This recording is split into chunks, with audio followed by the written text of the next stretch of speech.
事緣咧，我哋咧其實就好早之前咧就合作咗做咗一首我哋都好中意嘅歌，一首動漫風好重嘅歌。咁於是乎先結識咗 Cozy， 跟住就今次上嚟做嘉賓，咁啊喺度第一次唱俾大家聽好唔好？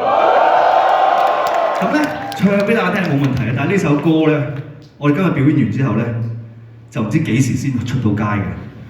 係啊，要睇下大家嘅支持力度有幾大嘅。係啦，即係次次唔知咩 show 都有人睇，喂幾時出啊？係啦啲歌，咁我想解釋一下點解咁難出啊？因為喺呢個年代，如果我哋就咁出隻歌俾你喺網上面聽，件事唔夠完整噶嘛，仲要加埋有 Cozy 喺度咁靚女，咁我哋係咪要拍低佢俾大家睇？咁個問題就嚟啦，兩隊 band 咧要一個好大嘅地方先容納到嘅。係啊，我哋一路都揾緊一個拍攝嘅場地。例如其實好似呢個場地幾好喎！我真係覺得 Portal 呢個地方，大家覺得好唔好先？係咪好正先？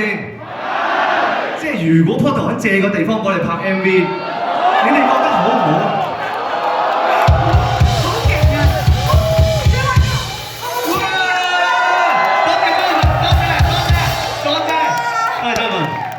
全靠打你俾掌聲啊！佢俾心心啊，心心定係錢錢啊？點樣啊？喂，冇呢個㗎，得呢個就。嚟嘅，我哋係全部都係咁樣㗎。多謝老闆，多謝 Portal， 多謝你哋。Thank you。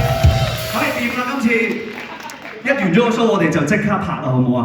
約咯，即刻約啊！你約拍係嘛？約喂，係咪？約拍啦！ MV 拍 MV 啫，